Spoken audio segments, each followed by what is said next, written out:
बिस्मिल्लाहिर्रहमानिर्रहीम। अस्सलाम वालेकुम व्यूअर्स, तो कैसे हैं आप। Welcome back to my YouTube channel. आप देख रहे हैं cook and eat with Timra. आज मैं आपके साथ लेके आई हूँ एक बहुत ही ज़बरदस्ती सी न्यू टाइप की रेसिपी। आज हम बनाएंगे कच्चे आम का मुरब्बा, और इस रेसिपी में मैं आपको बताऊंगी कि किस तरीके से आप कच्चे आम का मुरब्बा बना सकते हैं और इस लॉन्ग टाइम के लिए आप किस तरीके से प्रिजर्व कर सकते हैं, वो भी बहुत ही आसान तरीके से। इसके लिए कोई भी आपको स्पेशल इंग्रेडिएंट की ज़रूरत नहीं है, सब चीज़ें हमारे घर में इजीली मौजूद होती हैं। तो चलें जी, रेसिपी करते हैं स्टार्ट।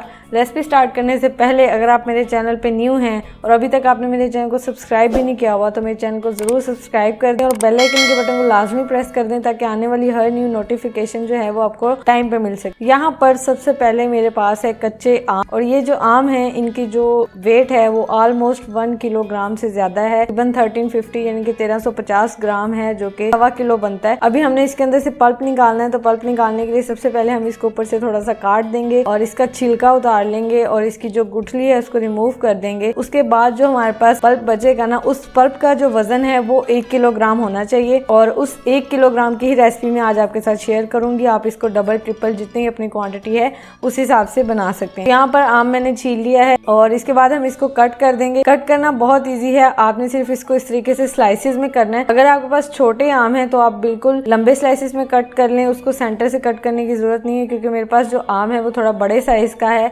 तो हम क्या करेंगे, हम इसको पहले इस तरीके से स्लाइसिस में कट कर लेंगे और स्लाइसिस में कट करने के बाद सेंटर से कट कर देंगे, तो ये एक जो नॉर्मल स्टैंडर्ड साइज होता है ऐसा एक साइज हमारे पास आ जाएगा। बाकी सारे भी मैंने इसी तरीके से कट कर लिए और कट करने के बाद मैंने इनका वजन किया है, जो कि पूरा 1 किलोग्राम है।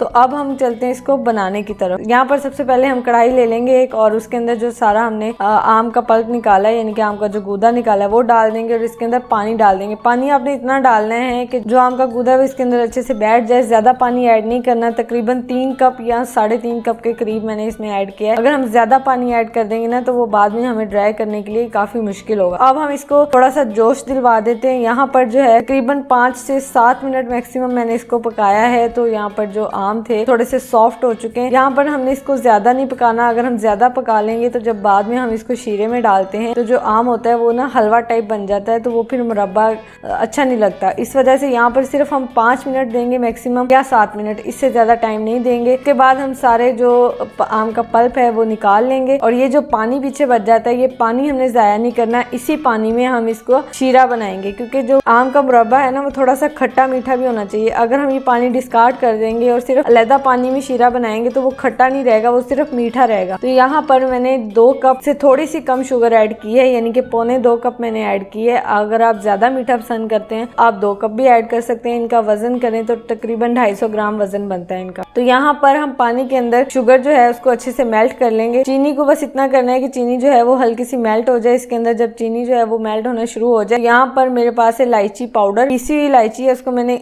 पीस लिया है, वो इसमें ऐड कर दूंगी। अगर आपके पास पीसी हुई नहीं है तो आप साबुत भी हरी इलायची डाल सकते हैं। और उसके बाद यहाँ पर मैं थोड़े से 2 से 3 ड्रॉप ऐड कर रही हूँ येलो फूड कलर के, जो कि ऑप्शनल है। अगर आप नहीं डालना चाहते तो आप इसको स्किप कर सकते हैं, कोई इशू नहीं है। यहाँ पर देखें 15 मिनट हो गए मुझे इसको पकाते हुए। जो एक तार का शीरा है वो बन चुका है। अब जो हमने आम बना के रखे थे, यानी कि जिनको हमने सॉफ्ट करके रखा था, वो हम इसके अंदर ऐड कर देंगे। यहाँ पर आम जब हम इसमें ऐड करेंगे तो शीरा जो है वो थोड़ा सा पतला हो जाएगा, क्योंकि आम जो है वो पानी छोड़ देता है। इसके बाद हमने क्या करना है, 2 से 3 मिनट इसको थोड़ा सा और बॉयल करना है, थोड़ा और जोश दिलवाना है, ताकि जो शीरा है वो थोड़ा सा थिक हो जाए। अगर शीरा पतला होगा तो वो जो है वो जल्दी खराब हो सकता है, और उसके बाद की जो शेल्फ लाइफ है वो डिक्रीज होना शुरू हो जाती है। इसको 2 से 3 मिनट मैंने पका लिया है और रेडी हमारा मुरब्बा जो है वो तैयार है। अब हम इसको थोड़े से ड्राई फ्रूट डाल देंगे। मैंने बादाम ऐड किए हैं जिनका मैंने छिलका उतार लिया था। अगर आपके पास कोई और ड्राई फ्रूट है जिसमें काजू हो गया, पिस्ता हो गया, आप कोई सा भी डाल सकते हैं। यहाँ पर हमारा मुरब्बा बिल्कुल रेडी है। अब हम चलते हैं इसको सर्व करने की तरफ। सर्व करने के लिए यहाँ पर मैंने आम का मुरब्बा जो है वो प्लेट में निकाल लिया है, और इसको थोड़ा सा हम बादाम के साथ डेकोरेट कर देंगे। और ऊपर से मैं डाल रही हूँ